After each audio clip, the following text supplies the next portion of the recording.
Factorisation theory इन integral domain में prime element, irreducible element, PID के बाद हम शुरू करेंगे। हम देखेंगे कि यूनिट एलिमेंट का क्या मतलब है। यूनिट एलिमेंट का सिंपल मतलब होता है कि मल्टीप्लिकेटिव इनवर्स। मल्टीप्लिकेटिव इनवर्स जैसे कि अगर रैशनल नंबर्स है, रैशनल नंबर में 3 एक मल्टीप्लिकेटिव इनवर्स है किसका, 1/3 का, तो 3 एक यूनिट एलिमेंट हो गया। मोर ओवर रैशनल नंबर्स में हर नॉन जीरो एलिमेंट आपके पास यूनिट एलिमेंट मिलेगा। इसे आपको यूनिटी से अलग रखना है। रिंग थ्योरी में हम यूनिटी एलिमेंट एडिटिव इनवर्स को बोलते हैं, यूनिटी एलिमेंट हम मल्टीप्लिकेटिव आइडेंटिटी को बोलते हैं, that is a into one equal to A. तो आपके पास 1 यूनिटी एलिमेंट होगा। 1 क्या होगा, यूनिटी एलिमेंट, जबकि यूनिट एलिमेंट आपके पास होगा मल्टीप्लिकेटिव इनवर्स। अब ये ट्रिवियल है कि रैशनल नंबर्स में, रियल नंबर्स में या कॉम्प्लेक्स नंबर्स में, इसमें आपके पास हर नॉन जीरो एलिमेंट, हर नॉन जीरो एलिमेंट एक यूनिट एलिमेंट है। हर नॉन जीरो एलिमेंट एक यूनिट एलिमेंट है। जबकि अगर हम बात करें इंटीजर्स की, इंटीजर्स में आपको 1 और -1 केवल 2 यूनिट एलिमेंट्स देखने को मिलेंगे। मूव ऑन करते हैं इनसे आगे हम कुछ इंपॉर्टेंट एग्जांपल्स के ऊपर। सबसे पहले आपको याद रखने की ring of Gaussian integers, Z of iota. Second, Z of square root -5, ठीक है। थर्ड आपके पास है जेड ऑफ स्क्वायर रूट 3, ठीक है। और फोर्थ आपके पास है जेड ऑफ स्क्वायर रूट 2। और एक और रिंग है आपके पास, जैसे मान लेते हैं कि आर इक्वल टू, जिसके एलिमेंट्स किस फॉर्म के हैं, alpha plus beta iota square root 3/2। और अल्फा और बीटा दोनों इवन है, या तो दोनों इवन है या दोनों ऑड है, बोथ इवन या फिर both odd at the same time, और दोनों के दोनों इंटीजर से बिलोंग करेंगे। आपके पास कितनी रिंग्स लिखी हुई है, 5 रिंग्स है। Ring of Gaussian integers, then square root -5 के साथ, स्क्वायर रूट 3 के साथ, स्क्वायर रूट 2 के साथ, और कुछ इस तरीके की रिंग, ठीक है। आपसे पेपर में पूछा जा सकता है, या फिर जब आप यूजीसी नेट के लिए तैयारी कर रहे होगे तब आपसे इनमें से क्वेश्चंस पूछे जा सकते हैं कि जो ये रिंग है इसके यूनिट एलिमेंट्स कौन से हैं। यूनिट एलिमेंट का मतलब है कि आपको इस रिंग में एक ऐसे एलिमेंट्स बताने हैं जिनका मल्टीप्लिकेटिव इनवर्स एग्जिस्ट करते हैं, जिनका मल्टीप्लिकेटिव इनवर्स एग्जिस्ट करते हैं, ठीक है। मल्टीप्लिकेटिव इनवर्स का मतलब सिंपली कि अगर एक एलिमेंट को दूसरे एलिमेंट से मल्टीप्लाई करें तो आपको 1 मिले। तो सबसे पहले अगर हम बात करें जेड ऑफ आयोटा की, तो इसके जो यूनिट एलिमेंट्स है वो केवल +-1 और प्लस आयोटा है। तो ये सबसे पहला ये वाला रिजल्ट है, आपको डायरेक्ट अभी याद करना है। मतलब इसके प्रूफ्स है, बहुत सिंपल लेवल पे प्रूफ्स है, हम केवल 1-2 का प्रूफ देखेंगे, पर पहले इसको कंक्लूड करते हैं। सेकंड, अगर आप इस रिंग की बात करो तो इसमें जो आपके पास यूनिट एलिमेंट्स है वो +-1 है। क्या है, +-1 है इसमें, ठीक है। नेक्स्ट आपको जेड स्क्वायर रूट 3 की बात करनी है, Z square root 3।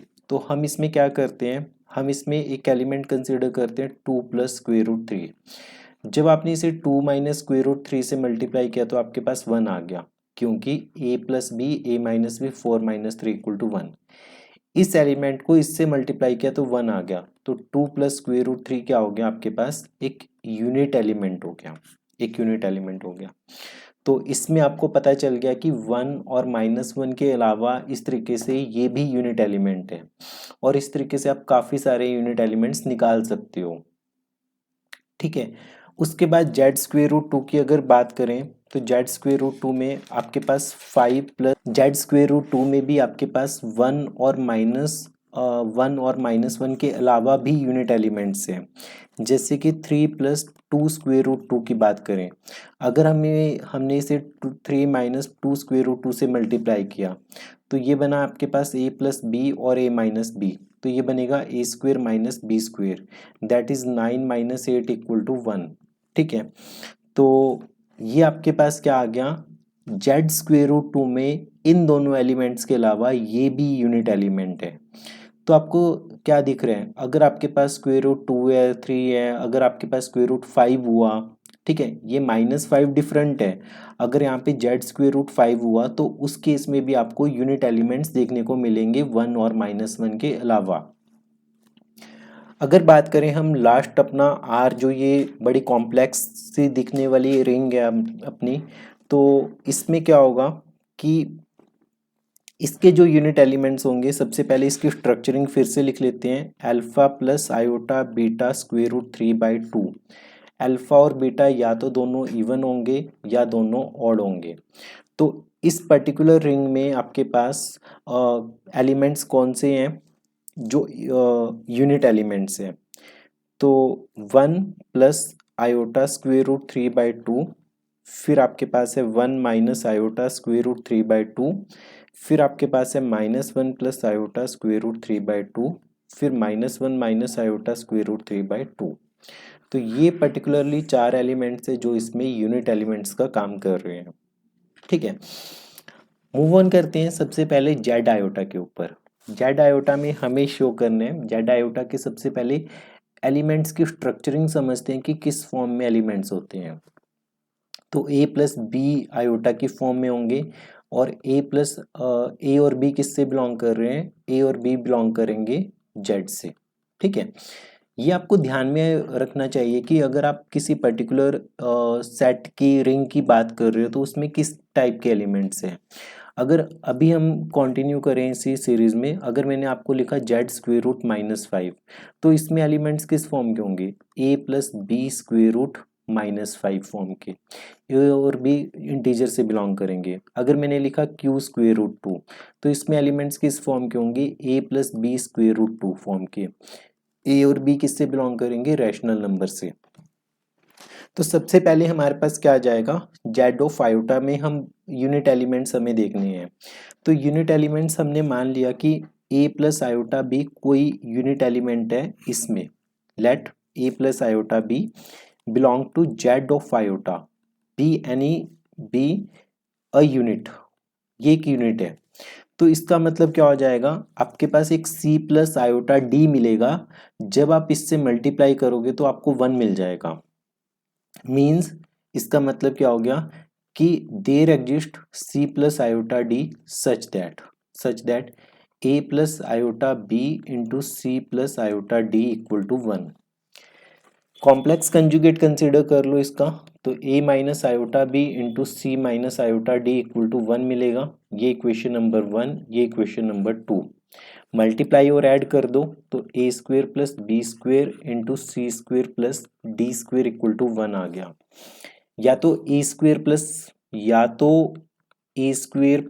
B square 1 के इक्वल होगा, या फिर सी स्क्वेयर प्लस डी स्क्वेयर 1 के इक्वल होगा। यही पॉसिबिलिटीज आपके पास।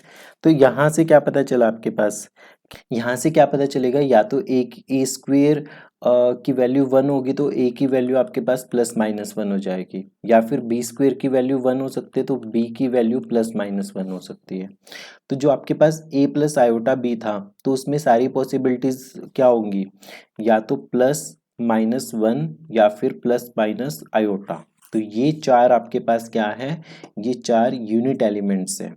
ठीक है, जेड ऑफ आयोटा में। सिमिलर लाइंस के ऊपर आपको बाकी रिंग्स में भी, जैसे सेकंड रिंग है, इसमें आप एक एलिमेंट मान लोगे कि a plus B square root -5 है, ये यूनिट एलिमेंट है। तो अगर वो यूनिट एलिमेंट हुआ तो आपके पास एक c plus D square root -5 exist करेगा। जब आप उसको उससे मल्टीप्लाई करोगे तो आपको 1 मिलेगा। कॉम्प्लेक्स कंजुगेट लेके इक्वेशंस बना लीजिए, उसमें आपके पास पॉसिबिलिटी सिर्फ एक ही लाई करेगी कि a की वैल्यू +-1 होगी। तो मतलब कि उसमें यूनिट एलिमेंट्स +-1 हो जाएंगे। तो इस तरीके से आपको इसमें चेक करना है। बस आपको याद रखना है कि ये जो 5 रिंग्स हैं, इनमें यूनिट एलिमेंट्स कौन कौन से होंगे और किस फॉर्म के होंगे, और हम कैसे प्रोसीड करते हैं। एलिमेंट्स की स्ट्रक्चरिंग समझनी इंपॉर्टेंट है। सो अगर आपको कोई भी डाउट है, कोई क्वेरी है इस पर्टिकुलर कॉन्सेप्ट में, तो आप कांटेक्ट कर सकते हो इस नंबर पर 7009937180। सो मिलते हैं नेक्स्ट वीडियो में। तब तक पढ़ते रहिए, प्रैक्टिस करते रहिए अभ्यास कुल के साथ।